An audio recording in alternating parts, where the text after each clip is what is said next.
Yeah.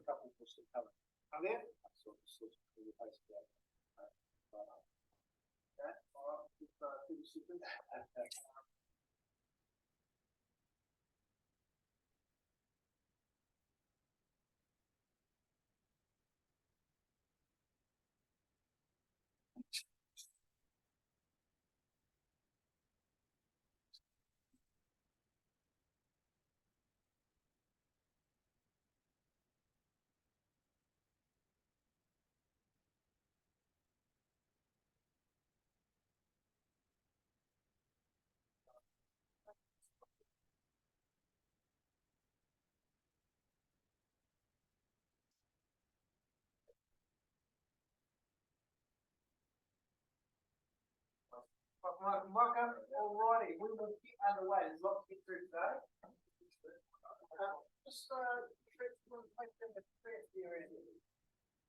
you very much. We've got the pleasure of Christian Walsh, who's the creator of the duck food model, which we're very familiar with now. And so please welcome Christian. So basically the floor's going to be here. He's going to start taking us through a little bit more around creativity, teamwork, that sort of thing, but also then we'll be diving into how we might do some experiments. You probably saw on the Mighty Networks, the next couple of sessions we're going to have other guest experts come in and just do similar things around experimentation and such, so you kind of get a good sense of everything that can be done out there to sort of progress your ideas. Over to you. All right. Yeah, well, kia ora koutou. I think good to see some familiar faces and hello to those of you I don't know. So I'm based here at the Centre for Entrepreneurship, lecturer here, and so I teach this stuff to a whole bunch of different groups. And my background is I'm a recovering engineer. We already had a chat about that over pizza. And so been involved in startups and innovation type landscape for the last wee while. But what we're going to do, rather than talk about stuff, is do some stuff. And some of you will recognise some of the bits and pieces that are on the table already. And this is a fairly classic sort of little design challenge we're going to get you guys to do. And just to even up numbers, I might get one of you guys from that table maybe join this table, and then we'll have nice groups of 4. That'd be great. Thank you. And so the challenge is, and hello to people zooming in. Apologies, this is a bit hands off for you, but you'll be able to watch with interest. So the challenge is for the materials that are on your table, and you'll see you've got 20 sticks of spaghetti, you've got 1 metre of string, and you've got 1 metre of tape hanging off the edge of your table, which hopefully hasn't screwed itself up into a ball. Yeah, on this corner here. And you'll have 18 minutes to build yourself a tower, and your tower needs to hold a payload, and the payload is a marshmallow. Yep, you can join in here, it's all good. So this is, give me a marshmallow. Well, at the end, whoever builds the highest tower wins the bag of marshmallows. How about that for incentive? There we go. Can I whoops. No. Okay, so Vaughan, do you want to flip that?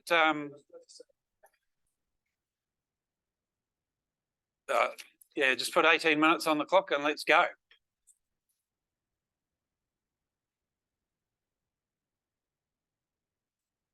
Yep, we can get you some scissors if you like.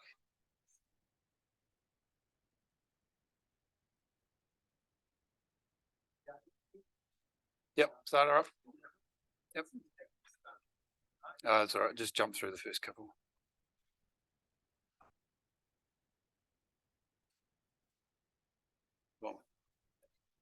Okay, the clock is going. Let's get some music on in the background. Get some lights on. I hate these dark rooms.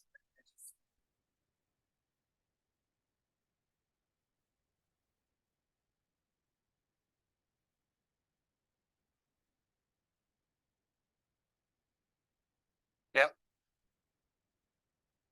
What is the challenge with marshmallow? Just to be held or to be held on top of as high as possible off the table. Yeah. Okay. So, yeah. The position of the marshmallow. Yes. Yep. So to clarify, the marshmallow should be as high as possible. Yes. Not as beautiful as possible. That's right. Yeah. No, we're measuring the height of the marshmallow basically. Yep. Good clarification.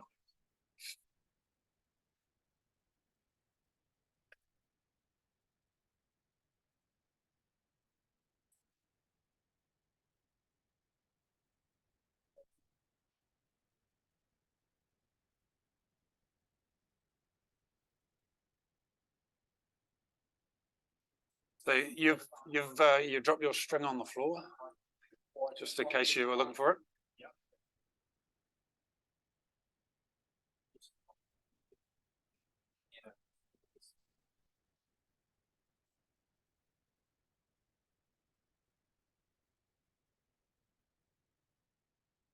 Hey, how you going? You're all good. Do you want to join in with these guys? We're building a tower to hold a marshmallow up as high as possible in 16 minutes.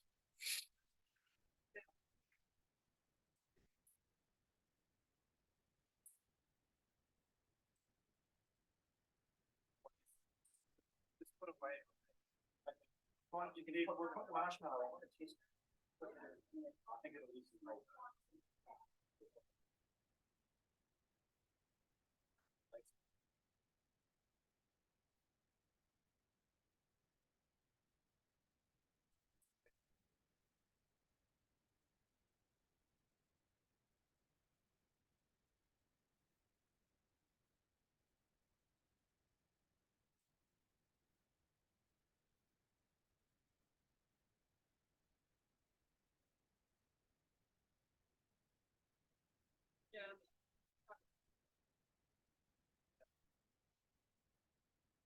Yeah, I'll just try to get some. Do you want to keep an eye on time for the? You know what that's for, don't you?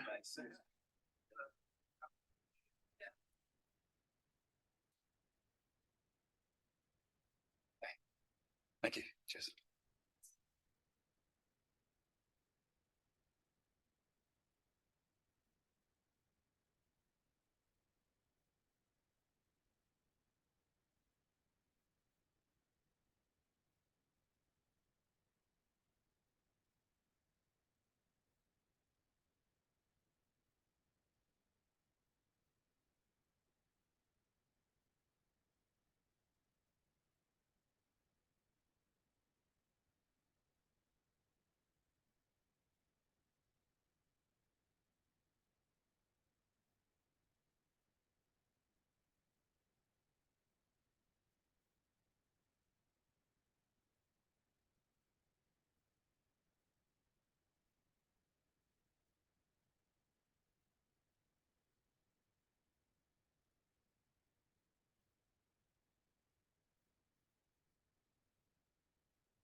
Cheers.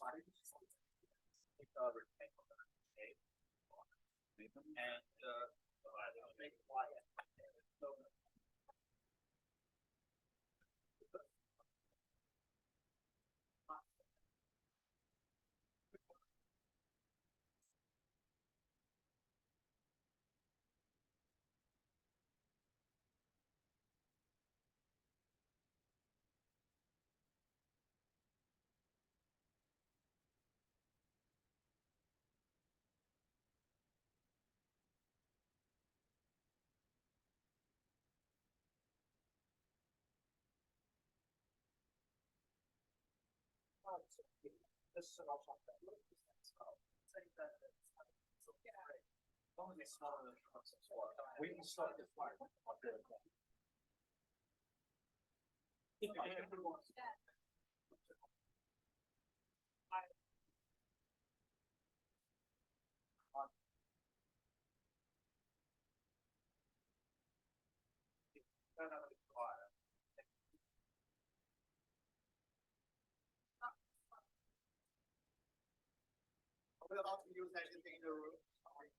Anything in the room, but don't hang it from the ceiling. I could see where that was going. Yeah. No, it's got to be supported, freestanding off the table. Yeah.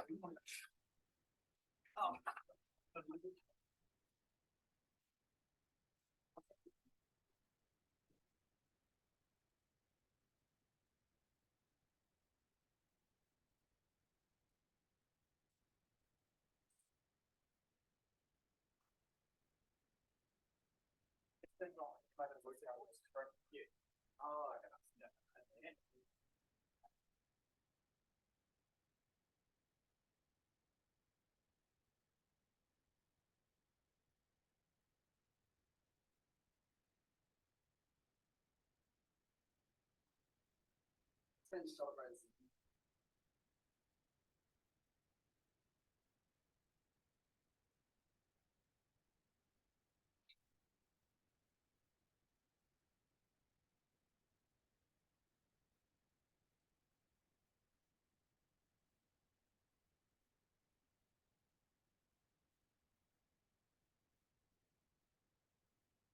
Better if we make a,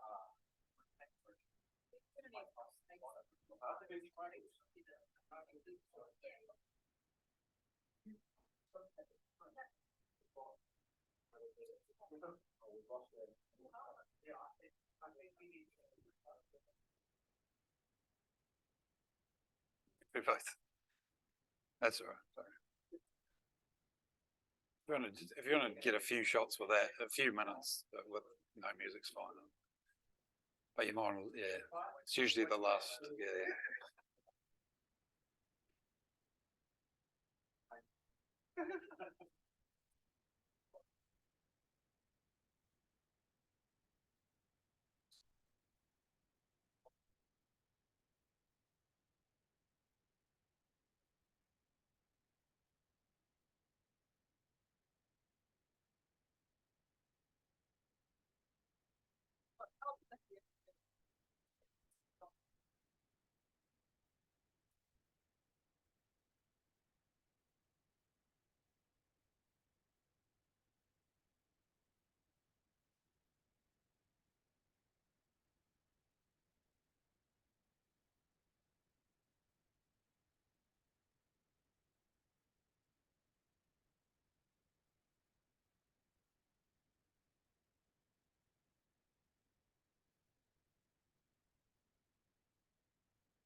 Well, it's 10 minutes to go.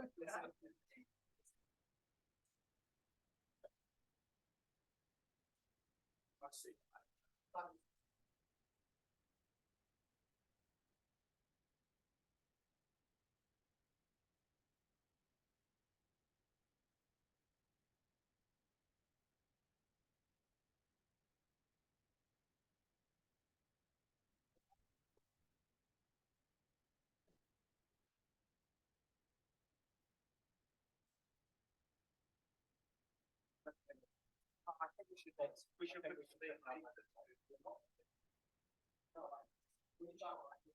Okay, you're halfway through. Halfway through.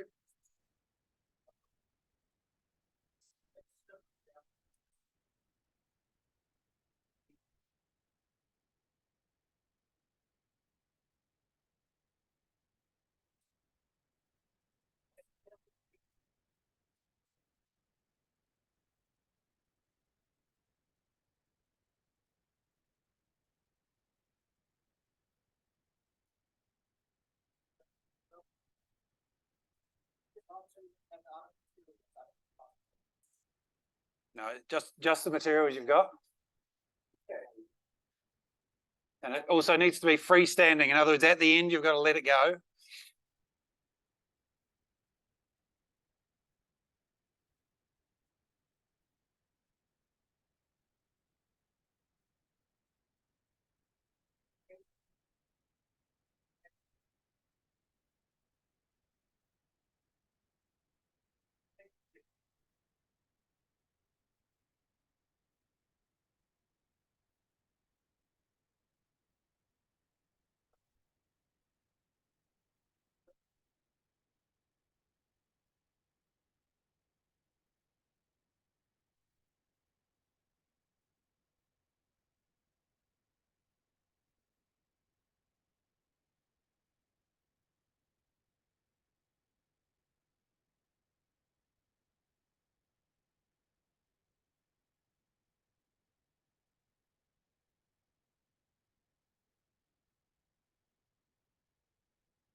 Uh,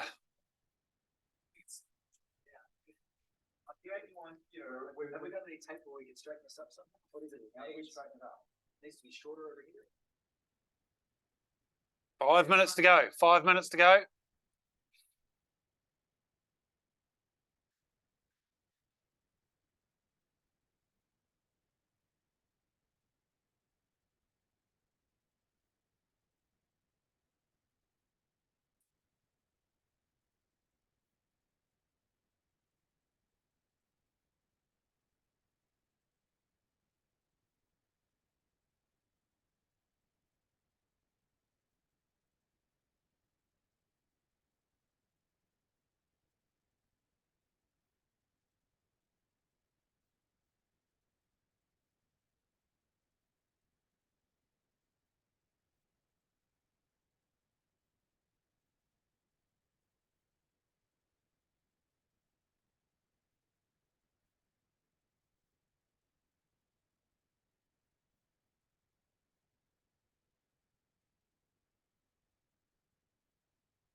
Minutes.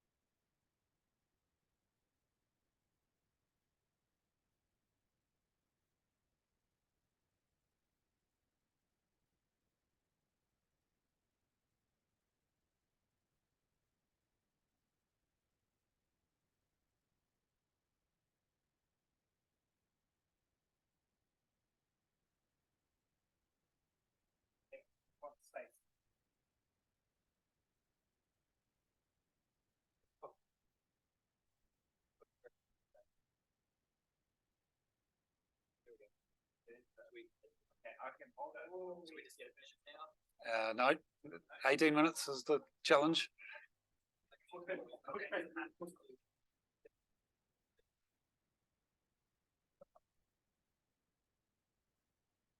Two minutes and counting.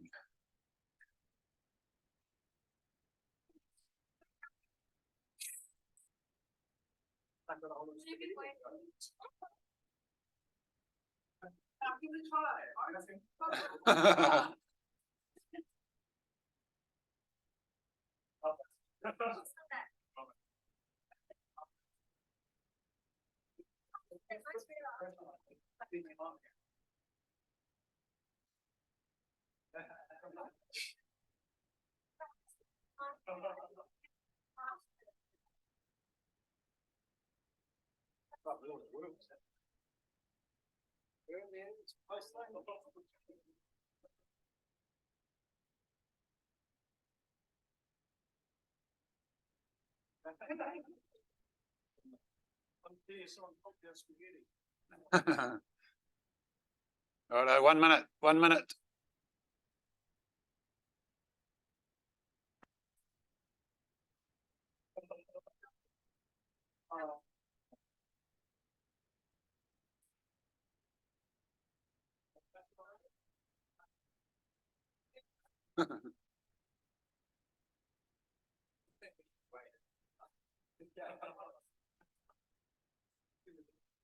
Pretty stable.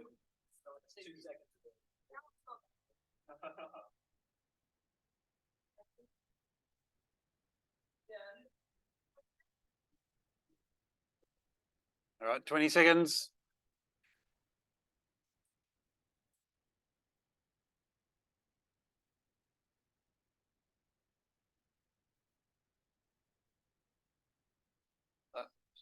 You've stopped the clock.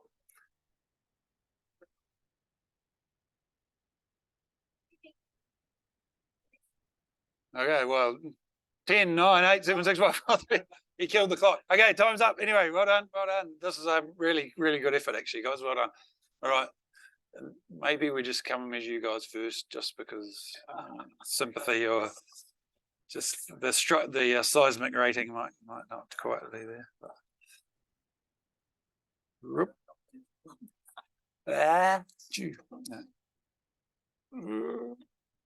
want to be at 59 centimeters.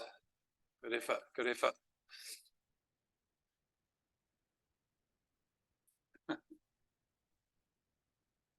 $59.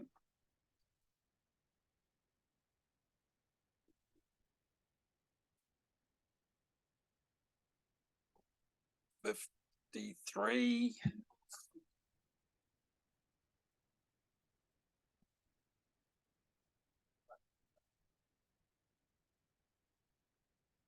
And it's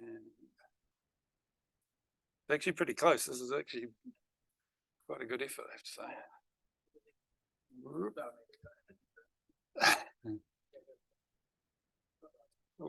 49. All right.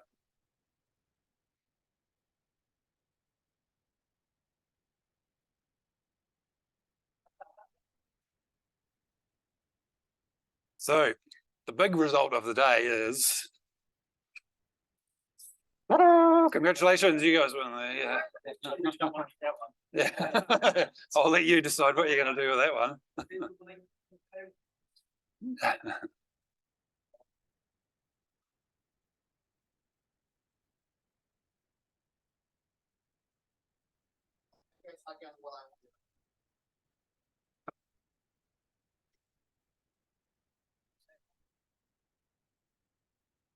Sorry, can I? You still need that, or what are you doing with it?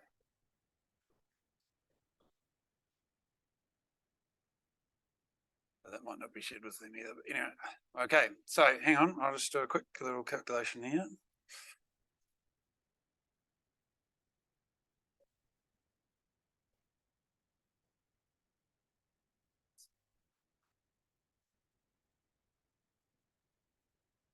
$53 on average, 53.6.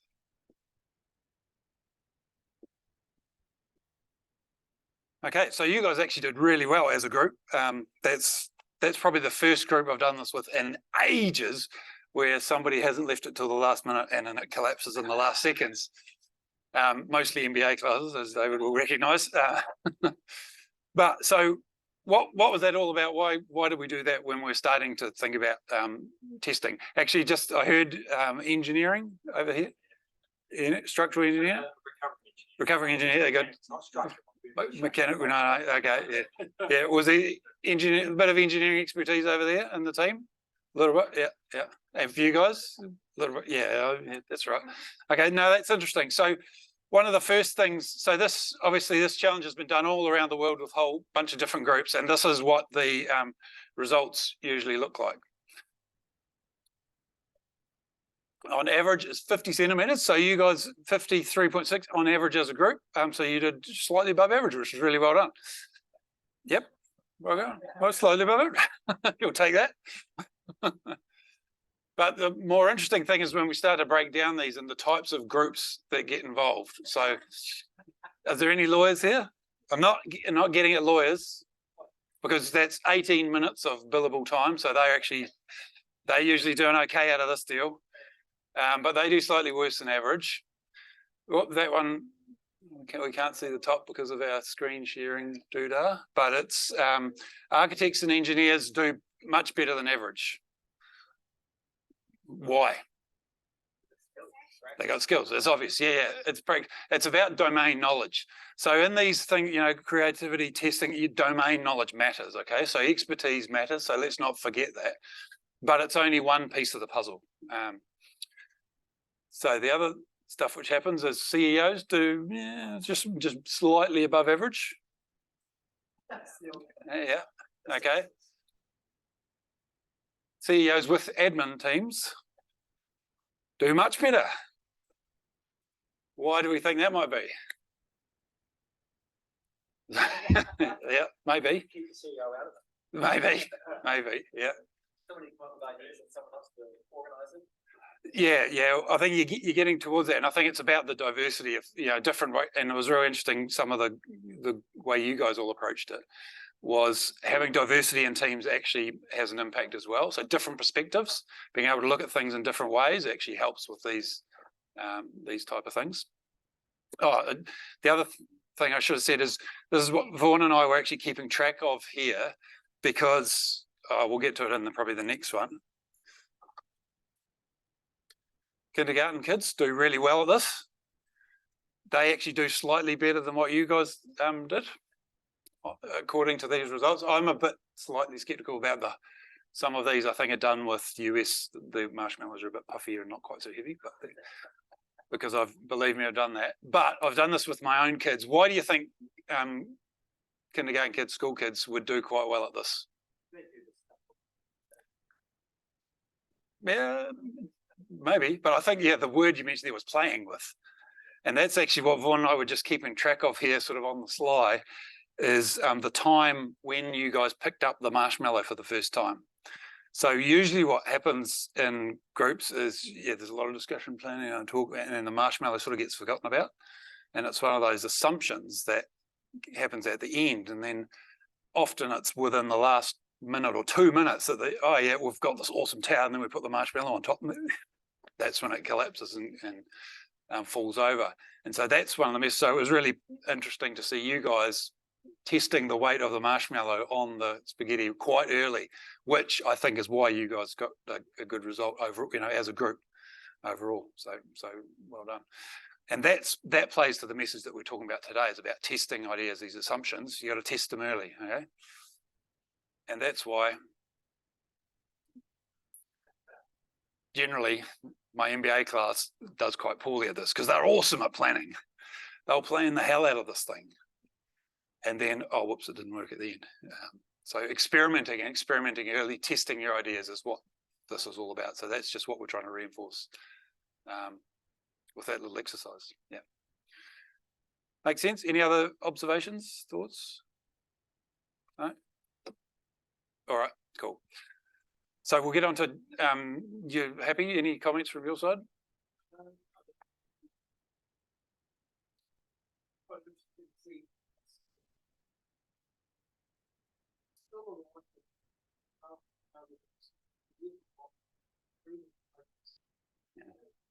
Over here, where it was pretty accurate, it's like they're saying that quite interesting.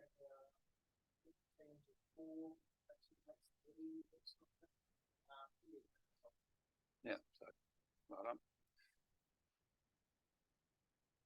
Oh, so it was in your main slides, the main stuff. Do you want to just jump on with that? So you guys on Zoom can see that all right? Assuming so. Yep. Cool. Thank you. And is that plugged in? That's working. Good. Should be good to go. Boom. Okay. Do you want to talk about any of that, or I'll just skip through it? Skip through that. Okay. Cool.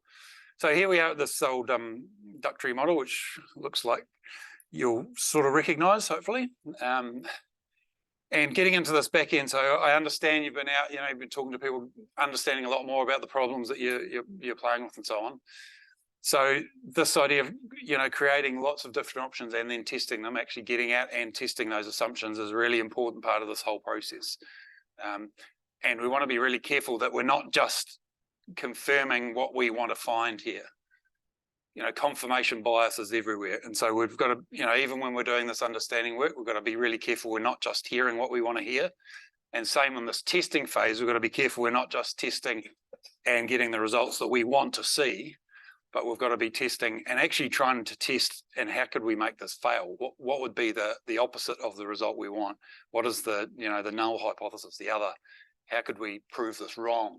And that way we'll learn, where's the real value in this stuff.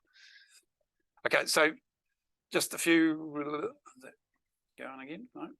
There we go. Yeah. So the whole testing phase, it's part of one of these underlying principles of this whole sort of design approach is to be experimental and a bias for action. So it's getting out and actually taking action. It's, you're in a mad scientist. So does anyone have kids who are taking them to a Nano Girl show? Nano Girl, Michelle Dickinson. Awesome. So this is your chance to be the mad scientist and actually go and test those ideas. Okay. So. And part of what we're doing is we're going to have some failures in this, and we want to have some failures in this. Hey, if we don't come across some failures, then we're not testing right at the boundary of what's possible and what's not possible. Just quickly, there are different types of failures, though. Okay, obviously there's unavoidable, or there's failures that we don't want, which is like at our manufacturing operation or whatever. We don't want to introduce failures just for the sake of it. Sometimes we're going to have failures because of the complex system. So you think of healthcare, there's always going to be some things which go wrong. So we build things around them.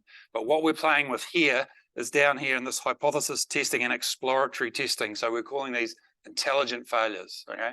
So just to be clear about, because you hear this fail fast stuff often. Well, fail fast by itself, if it's up here, is not really that helpful. But failing fast down here is what we're actually talking about. Okay, so just to be a little bit clear about that. It's about testing the hypotheses we have or just exploring the field because we don't know enough about it and it's a complex space. Okay, so just a quick little one on that. So when we get into this testing stuff, some of the things we want to adopt, this idea of a beginner's mind. So we want to have that naive sort of optimism, what is going on here? Some of this you will have adopted in your, discovering sort of phase as well, that curiosity about what's going on. And particularly if you guys have got domain knowledge or domain experience, there's this thing called curse of knowledge. Did you cover that already? Curse of knowledge? So curse of knowledge is something that you come across quite often, even in that early phase stuff. So what I'll get you to do, just to demonstrate this, is just to pair up or groups of three, 2 or 3.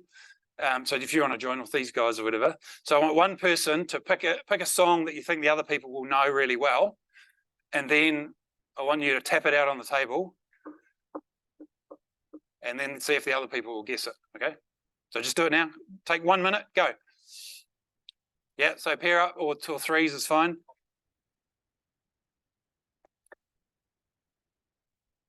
Somebody choose a song and tap it out for the others.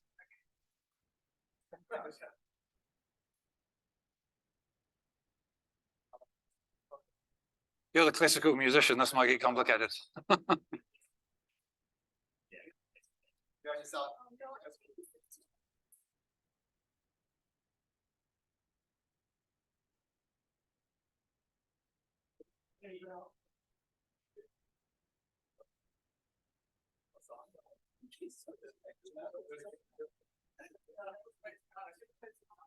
Yeah, okay.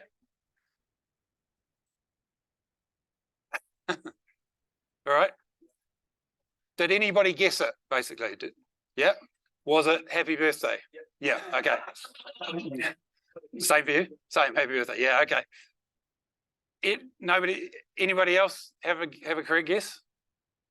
No, okay. So for you guys tapping it, for the people tapping it, did it seem really obvious what the song was? Yeah. Yeah.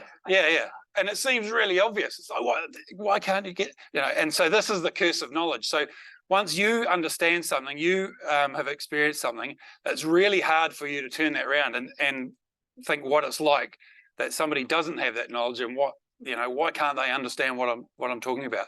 So part of that is this beginner's mindset. When you're in this testing mode, you've got to really think what it was like before you had all that knowledge about the field, before you created this thing that you have already fallen in love with a little bit. How did that feel? So on that note, don't fall in love with your first idea. So I know you guys have probably got, prototypes or things that you think are part of your venture. So create at least 10 of those. Have multiple options. We want to see you testing a lot of different ideas, not just one thing, because you'll start to fall in love with that one thing, and already that's probably started to happen. And then that makes it really, really hard to hear and to find the flaws or get the feedback from the testing that there's something not right here, or this isn't quite working. So if you've got a range of options, you want to be able to test what those range of options are.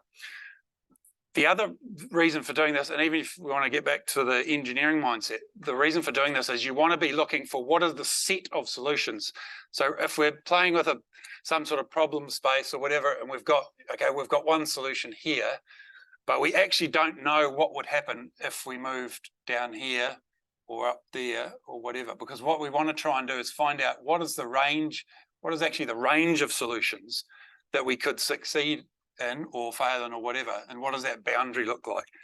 So that means building a set of solutions, not just a one solution. Okay, and so you in order to do that, you'll have to have alternatives and look at different variations on how things will work.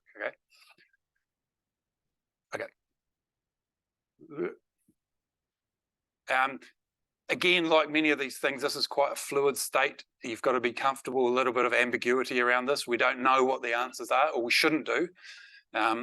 Otherwise, we're just, confirmation bias and finding out what we want to do. Like many of these phases, if you can make things visual and tangible for your users to engage with, even if it's a service, if there's some visual part that they can then understand what would the interaction look like, it makes it much, much easier to test the ideas and test would people engage with it. So a lot of what you're trying to do here as well is that evidence you're trying to find from your users is skin in the game. Will they actually commit to something like this? And it's not just more opinions. So you don't want to go and ask people, do they like this? And they'll go, yep. Yeah, oh, that's nice. Tick, I've tested that. No good. Okay, so you want to say, okay, the ultimate skin in the game is where you put down some money. You might not be able to do that or not ready to do that, but maybe, if they're giving you an email address or something like that, means it's some level of commitment that's beyond just their opinion. So think about ways that you can build that in. How can you get skin in the game from your users? How can you get more commitment than just another opinion? Okay, because that's in this phase we're looking to get beyond that. So we're actually, trying to find out which parts will people actually engage with and how do they actually do that, rather than just say so. And starting with low fidelity. So, rough and ready and messy sort of things is absolutely fine in this sort of phase, as long as you're careful with who you test it with. So sometimes you've got to think about who you're actually testing it with. Some, users won't be ready for the rough and ready stuff, but some will. And so it's those that you'd seek out that you can start, and literally with cardboard sort of prototypes and stuff, and we'll look at different examples in a wee while, ways you can do that really quickly. Don't wait to build the perfect product and then go test it with your users. Go test the ideas now, and then you can build it later on. So, and that's one of those reasons I'm sure you've touched on, that's why we see failure rates in all innovation are really, really high, because people build the wrong thing all the time. They build the thing that no one wants, but they build it really beautifully, but no one wants it. So we're trying to flip this around with these type processes, find out what it is they want, what is the problem that you're solving, and ways of doing that. And then you can build the technical stuff to make it work after you've done that. And this idea of just track learnings, insights, and progress. So I don't know if you remember the old show Mythbusters. So Adam Savage had a great phrase on that show, which was the only difference between science and messing around is writing it down.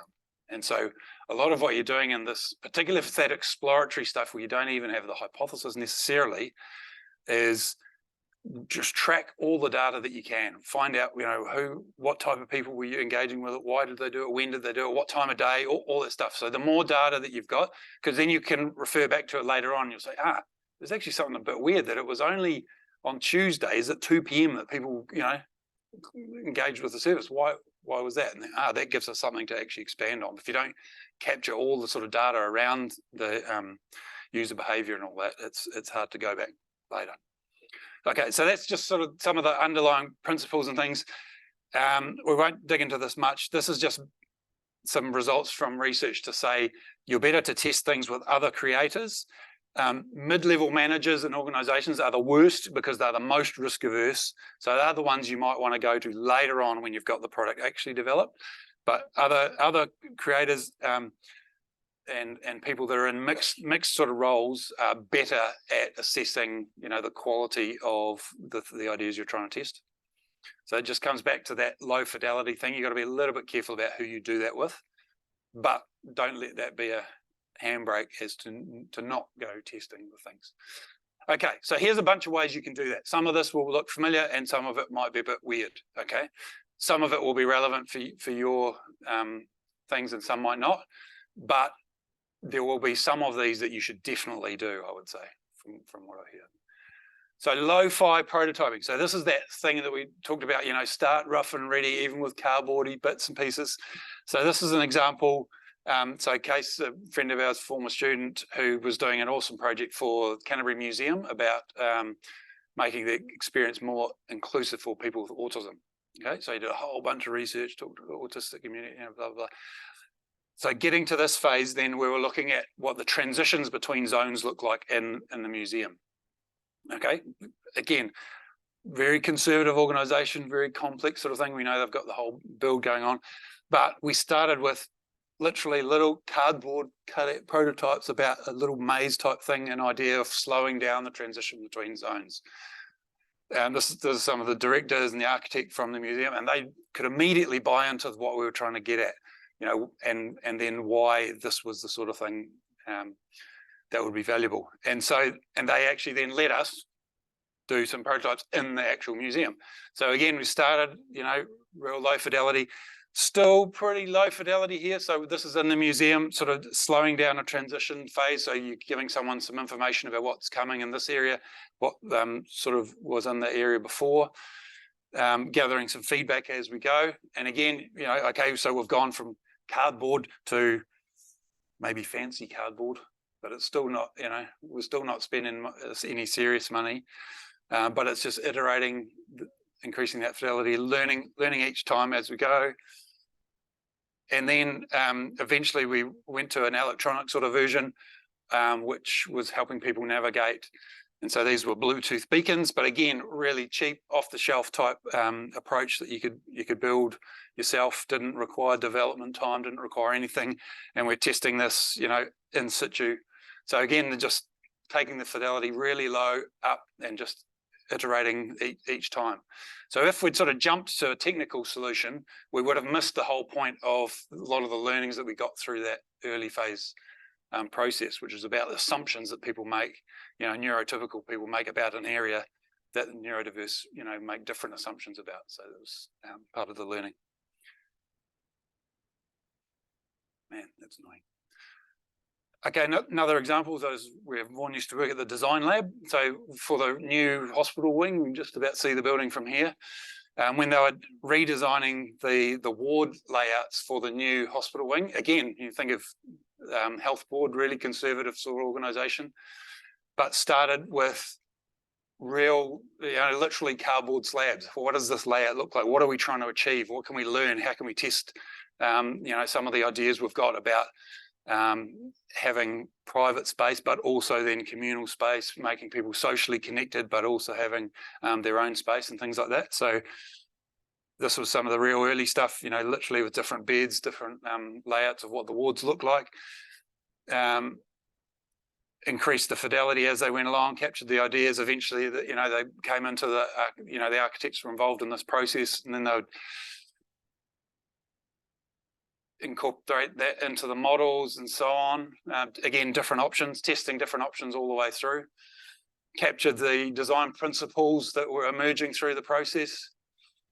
And then next level fidelity was, okay, some actual beds, and this is what they were playing with different elements, what a ward would look like, including nurses' station, patients' area, some acoustic design they were playing with at the time. But again, so it's all basically cardboard panels and things like that, but the level's just gone up a little bit. Then they went up, and so this was still in the design lab, but it was an actual built, so building to building code, what would that look like, how do the sliding doors, all that sort of stuff. And then ultimately it's the result of all that design work is what you can see in the Waipapa building, which is now in service.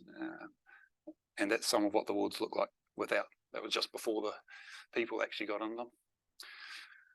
So again, starting really low fidelity, but iterating all the time. Another type, slightly different type of way of testing is this idea of Wizard of Oz testing, particularly if it's a technical thing. So does anybody remember the movie Wizard of Oz? Do you remember that scene? Yeah. Do you remember what's going on? Basically, they arrive. This is the Lion and the Tin Man and all that sort of stuff. They arrive at the all great and powerful Oz, and then the dog pulls back the curtain, and here's a little fella standing there behind, pulling levers and operating this stuff in behind the scenes. Okay. So Wizard of Oz testing is doing exactly that. So where you've got some technical thing, you don't worry about building the technical part. You focus on the interaction part for the users, and then manually do all the technical stuff, behind the scenes. So I know even I think was it IBM or one of the ones that were doing the very first sort of speech recognition type software. They would literally have a stenographer or a typist in another room. So someone was talking into the computer, and then these words would magically appear. They don't worry about getting the technology right yet. Worry to find out, do people actually find this valuable first? And so you find some manual way of doing the background integration stuff, basically behind a curtain or whatever. So here's a little example I just found the other day. Hopefully that'll play.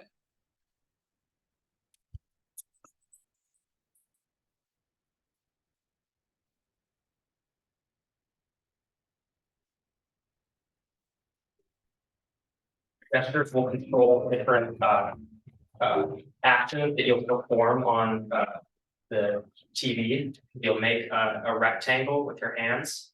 Yeah. And then diagonally expand it out.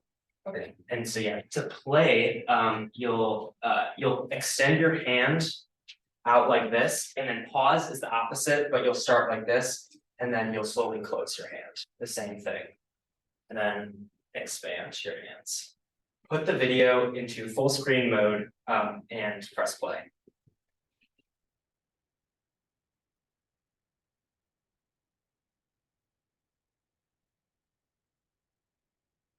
You want to find the part of the video where he shows her ice cream business.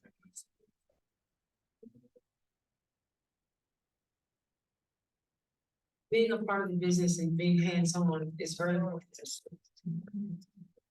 I guess it looks like it goes in segments. A little bit confusing at first was how big the gestures had to be, like with the pause and play functions, like how long I was supposed to keep it in one hand gesture before moving to the next one.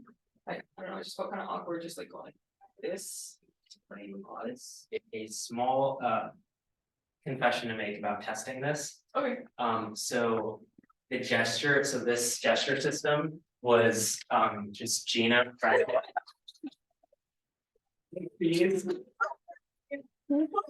No, I was kind of expecting it to not work like half the time. And so when it started working really well, I was like, is this real? Yes, it's real. But yeah, so the idea is, get the technical stuff working later. Once you know that that's actually the type of engagement that people want, or that they're going to value that piece of the puzzle. Okay. Because that's the other thing, particularly as engineers, it's really fun to get stuck into the technical nitty gritty and, solve all these technical problems and all that sort of stuff. And it's really, that you can go down rabbit holes for years on that stuff. And then you find, oh, whoops, we weren't doing the thing that actually people needed or wanted in the first place. But it was great if you're spending someone else's money. Yeah, it's great 2 years. You've had a great time. But, think about if you're spending particularly your own money or someone else's money here. That's probably not the best use of time. All that stuff will have to be done in time, but once you know that it's the actual right thing to be doing, then it's much easier to justify that. So with technical solutions, again, you can sort of combine these things as well. So again, building an app or whatever, you might actually start with the just real, literally paper mock-ups of things. Then there's various bits of software that can operate like Wizard of Oz, so that they look like an app but it's literally just just wireframing how things fit together. and Glide, you know, there's platforms out there that will help you do this testing, you know, really, really simple. So Glide, for example, I know everyone's used this a lot with, you can basically run an app off Google Sheets in the background. So you don't need to have any coding experience, whatever, and that'll enable you to test an app. If that's the sort of thing that you've got, then you can build that in an hour, easy, probably less than an hour now. And so there's no reason, there's no excuse for you not to go testing these ideas, is what we're trying to get at, okay? And we'll show you some other tools later on, similar thing. It's all got messy on that screen, but another way of testing, particularly if it's service type things, is role plays. And so it's actually getting people to play a particular you know, function or type of person or whatever. I know a lot of people hate these because they think it's all about your acting ability, but it has nothing to do with that, okay? So the idea is you're trying to experience what the service is like from a particular role or a different role. And so this can actually be a really good way of testing, you know, particularly for a service type interaction. It's sometimes really good for you to test what it's like from the other person's perspective. So often you'd run these and then sort of switch roles or something like that. If one person's a service provider and one's a user, you know, switch them around, see what it feels like from that other perspective, and how does that work? So again, if you go back to the ward case, this is what they actually did in those wards. So rather than just testing the ideas, they actually had orderlies and people fulfill their role, come in actually as though this was the hospital, and they had you know, people pretending to be the patient, and then people would come along, you know, pretend to be a visitor, pretend that I have to come in here, or how do I clean this, how do I get in? So you're actually testing all the different roles. I know they did it with all the medical staff as well. You know, how do you get a wheelchair through a gap or whatever? You're only going to find that by actually pretending to do a visit like that. And then you find all these other things that, oh, we needed to have all this information up here, or we needed to have, you know, bits and pieces or whatever. Again, part of the testing by just role playing what those different roles sort of look like. A/B testing is, you know, again, that's a pretty classic sort of technology type thing where we've got a bunch of users that are going to use something. So we just serve up, you know, version A to one group and version B to the other group. We see what the difference is. So you can do sort of versions of that with your own sort of things, even if you're testing, you know, something as simple as pricing or engagement. If you know, talk to one group of users, but just be quite disciplined about it. So you want to have, you know, okay, on this day, this is the conversation we were using, and this is, for example, the pricing we were talking about. On another day, we used version B. Then we can try and compare the results. You've always got to be careful, because a lot of this comes from statistical analysis. It's assuming you've got a lot of A's and a lot of B's, so that the difference is, and that they're very similar groups. So it becomes more tricky if, for example, you go and talk to 3 people over here, and then you talk to 4 people over here with different things, and then is the difference really between them? Well, it might be. There's a whole bunch of other reasons why they're not similar groups. So you've got to be a little bit careful with that, unless you've got a good number of you know, so it's classically used in website type things, you know, even positioning and stuff like that. But still might be relevant, or a way of teasing out different ideas. Explainer videos. So explainer videos are a really quick way of trying to articulate what your idea is, and do people buy into this sort of thing. So here's an example. 1 minute 30, right? Can't find all this stuff.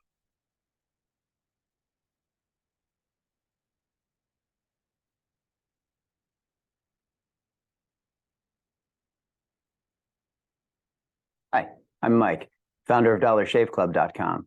What is DollarShaveClub.com? Well, for $1 a month, we send high-quality razors right to your door. Yeah, $1. Are the blades any good? No. Our blades are great.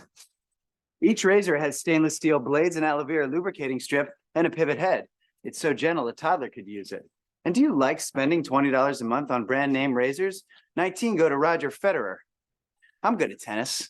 And do you think your razor needs a vibrating handle, a flashlight, a back scratcher, and 10 blades? Your handsome-ass grandfather had 1 blade and polio.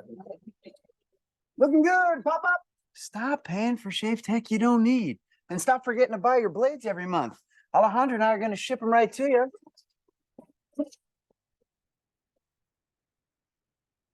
We're not just selling razors, we're also making new jobs. Alejandro, what were you doing last month? Not working. What are you doing now? Working. I'm no Vanderbilt, but this train makes hay.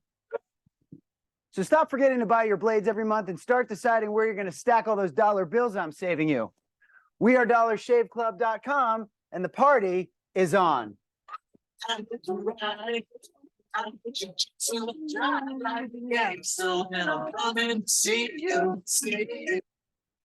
so I'm not suggesting you dress up as a bear and throw the, but if you want to, that's fine. But the point is, in 1 minute 30, he's given you, a snapshot of what they're about for people that are, his target market. That's hugely engaging. He's told something about the culture of the company. There's a lot going on in there in a really short space of time. So again, that's something you guys should be producing and will be producing shortly. Okay, all right. Keep moving on.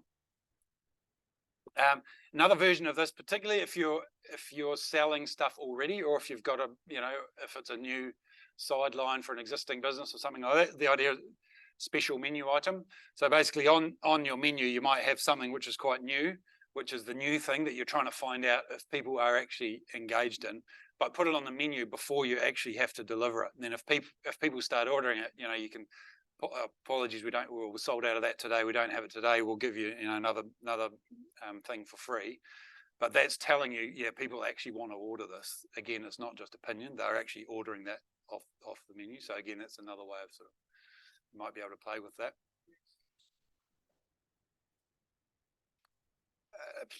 You could do A/B test on that, couldn't you?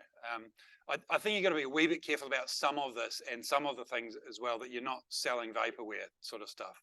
So you've got to be, I feel a bit, I know there's other versions of testing where people will go and put things on other people's shelves and stuff like that. So I think, sometimes the ethics of some of that gets a bit shaky, or pre-selling, if you haven't actually built the order. So I wouldn't ever take money if somebody's ordered something that you haven't, you're not prepared to offer, for example. So you've got to be a wee bit careful about those aspects of it. But in a case like this, you're going to give them something else instead, or you can, there's ways. Yep. Yep. Yeah, a pre-order is very different to buying something which doesn't exist, and particularly on those sites. So yeah, crowdfunding sites, I think, are really valuable. But people going there, they know that, and so that's the other part of it as well. So, but these are always, there's no reason why you can't get an email or get an indication of commitment without having to take someone's credit card details necessarily. So that's just something to think about. And it might depend on how advanced your product actually is and so on, with all those things. But the more commitment you can get people to show, the better. People might be happy to give you money as well. But as long as you're open about that, we're not building it for the next 6 months or whatever. Yeah, well, here's a deposit, or here's a pre-order or whatever, then that's fine. I think it's just about managing that expectation stuff. Be a little bit careful. And then, so last little piece on this is gathering feedback. So when you're going to, talking to people, you're finding out what they like or don't like about it. You can use a grid like this or some other thing. But one of the things to be careful about is sometimes people will give you a reason that they don't want to buy it. And again, keep your curiosity, your critical thinking going. Is that the real reason? So I know, for example, so I used to run a business. We did remote monitoring for beekeepers. We were working with some people in West Australia, and they, we had a satellite-based system that would measure the weight of a hive. And one of the big beekeepers over there said, if only you had a water level, so we could measure the water level of our tanks at the same time, yeah, we'd be all over it. And so then we went back, technically that's not too hard. Okay, yep, we can do that. Here's the price, blah, blah, blah, blah. Yeah, but if we had done it, basically they were saying it wasn't going to be for them and didn't fit with their business, but they weren't prepared to say no. They were trying to give us other reasons why they wouldn't buy. So sometimes, you know, particularly in that mid-level management, the B2B stuff where people are a bit more conservative, you might get a lot of reasons why they're not buying. Is that the real reason? Just keep that in the back of your mind. Is it that they are afraid that they don't want to look bad? You know, is it? There's a whole lot of other things that could be going on there. So sometimes you've got to unpack that. You've got to gather all that data for sure, but just because they say they're not going to buy it because it's $10 too expensive, that doesn't mean that that's the real reason. Yeah.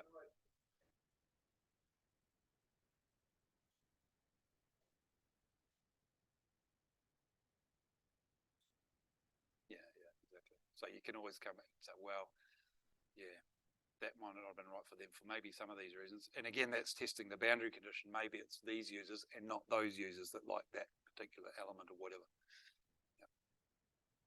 All right, any questions? I think that was the last bit on that from me. Any questions, thoughts, issues, ideas? Spark some thinking? Yep.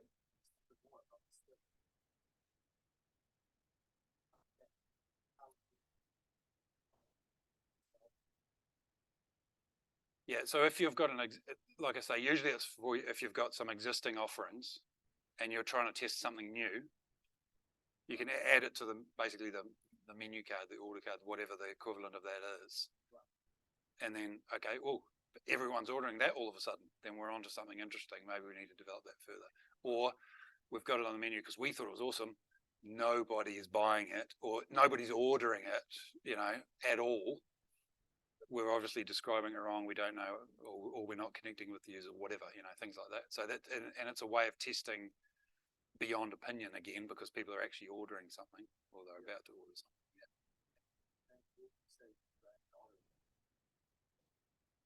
Well, this is what I was saying before. So you've got to have something else. You can say, oh, apologies, we don't have that yet, but we can offer you this one instead, or, you know, our usual thing, or something like that. Yeah.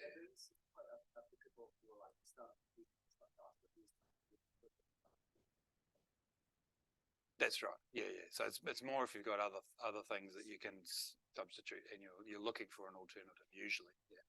But it could also be that it's something that you could partner with somebody who already has some of those things and say, well, if we were to offer this, what would that look like?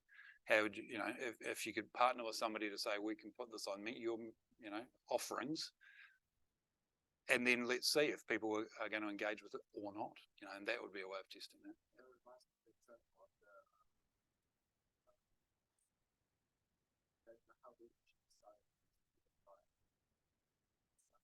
Oh, yeah. Okay.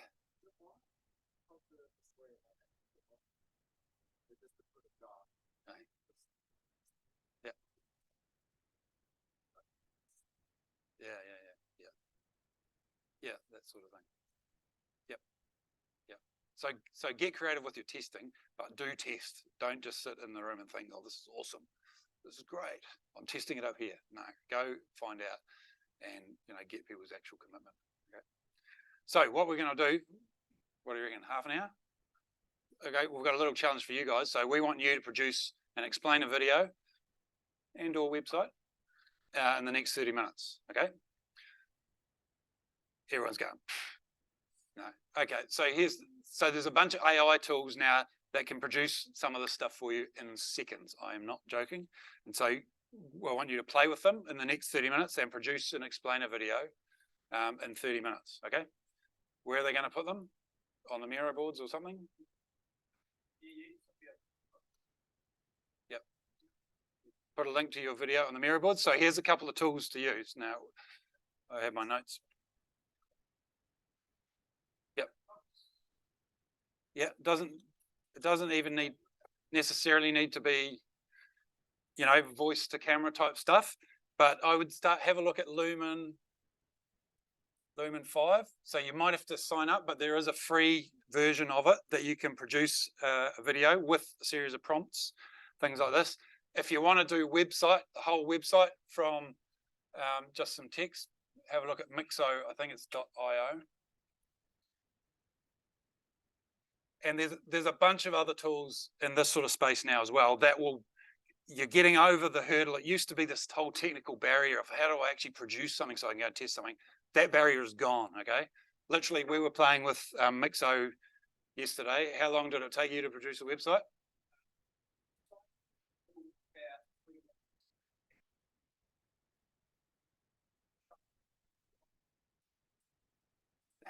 There you go.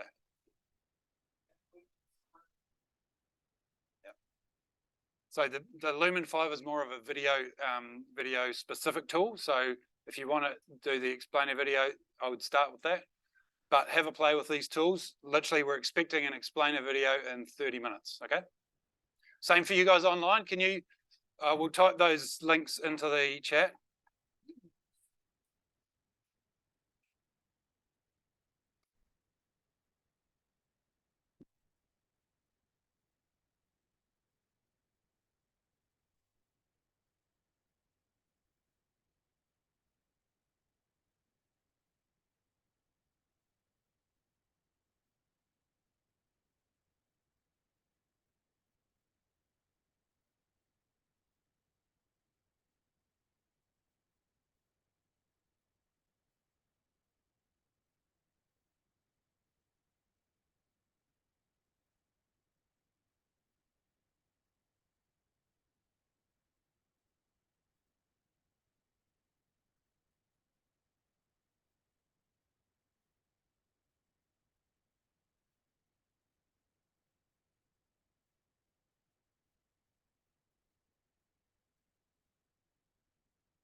we'll just do a bit of the gathering around here, just on your laptops.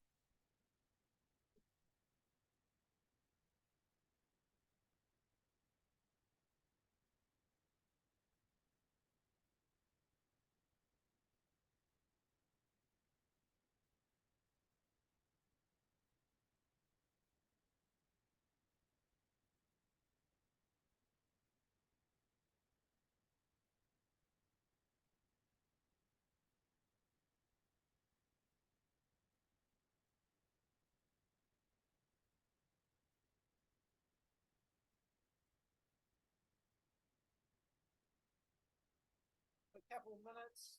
Has everybody got something? Yeah. Right.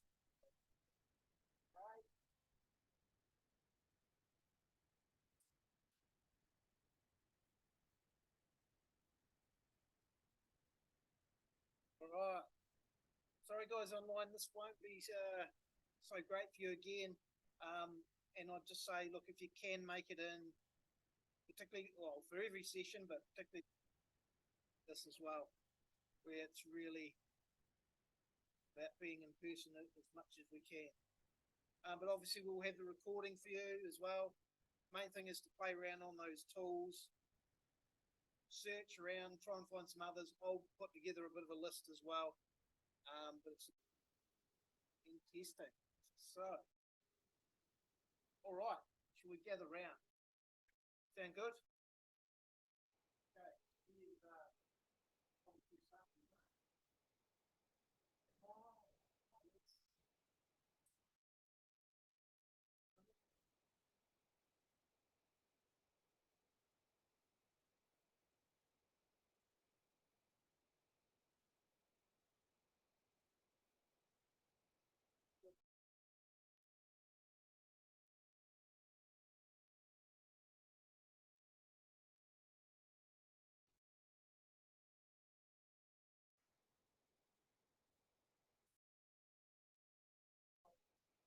See this?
sort of them and came out with that.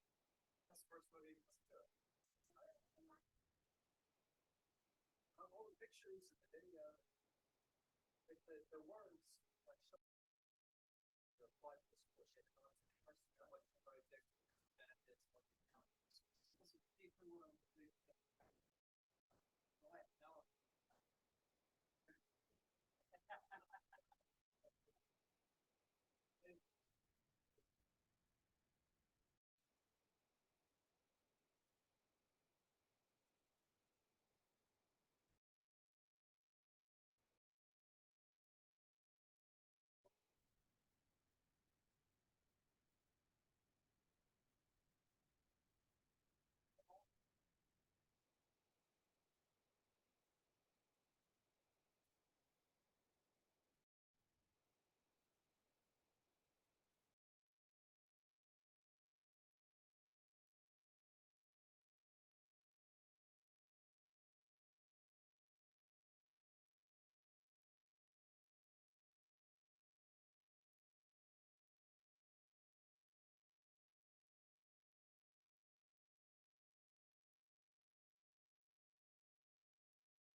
It just front of people, and just right, see what we can help do. But, so, and there's other thing that's sort of sharp, you know, it could be just a simple drawing, yeah, I will try to do it in that way.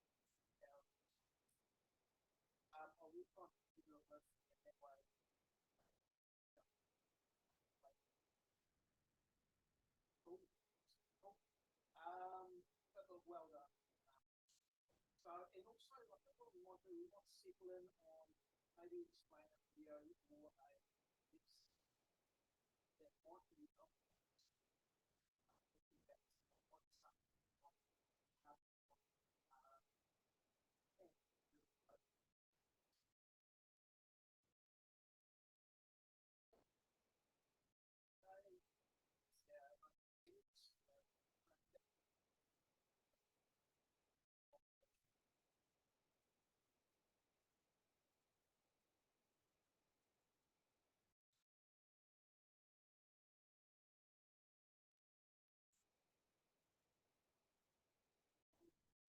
We have a quick chat on it now, so here to show you start not far away. We will get examples. See the main thing is we have two sessions of these.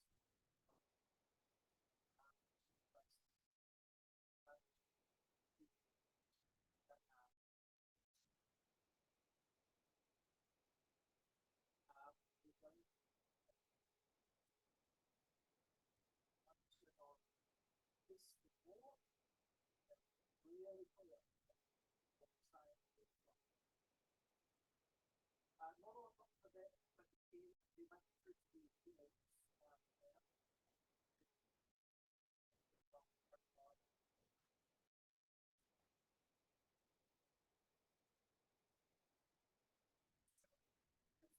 Very good.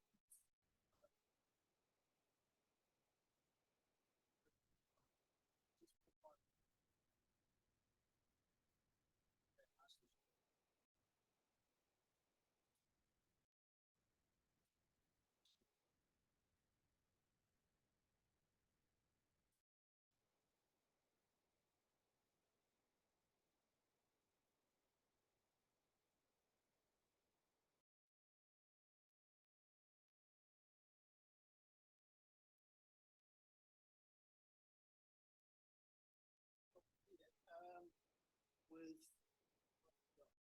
right, yes.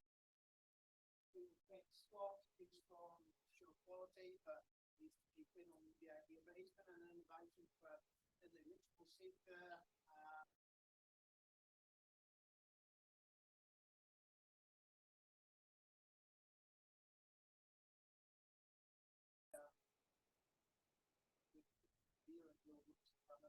Probably be from his perspective and say, hey, basically this is real what I've been doing as far as trying to test and experiment and also a little bit about hopefully how to bring people along.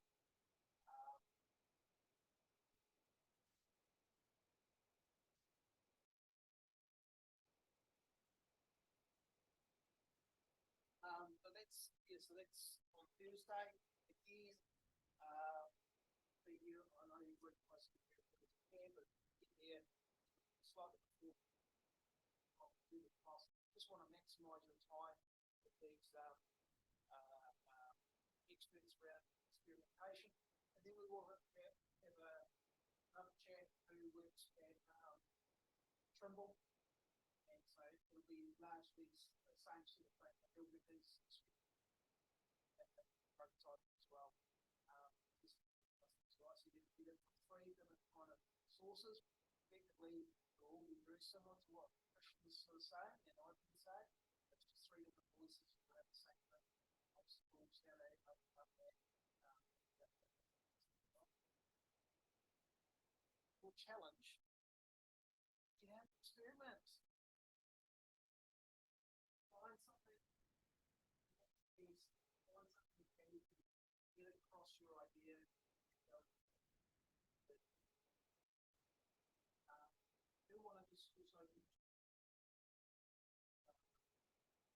This is really important to be able to do this. Well, I'm saying I shouldn't stop. But also do want to sort of just talk about the conversation with the founder who basically come and said, hey look, I need to go back to this. So my response is, it's fantastic, you're a deputy. This is not a linear process. It is be circular, is very messy, and if in a matter of 3 weeks, if you actually nail this, but genius. So all we're trying to do is help you progress as far as you can based on where you feel you're at. So as an example, TV, they are possibly further along than many ideas, and could potentially do a lot of testing. So each business idea is in a different position as well, and different type of ideas. You can get out and experiment, absolutely do it. The next time they can do more discovery and use, it's not fun, it's fine. But we're just going to carry on, and you don't need to feel like keeping up with the program. It's more about get together, keep learning about all this other stuff. It's still going to be valuable. It'll be valuable for your audience program to put into the pitch.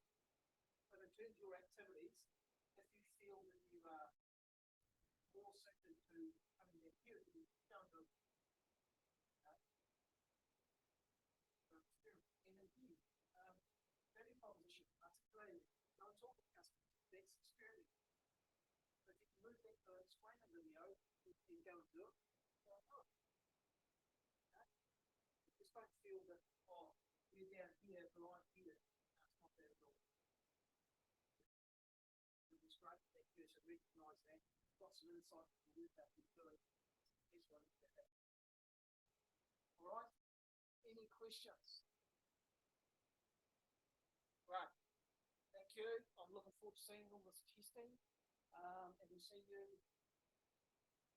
If you need to jump online, if you do that,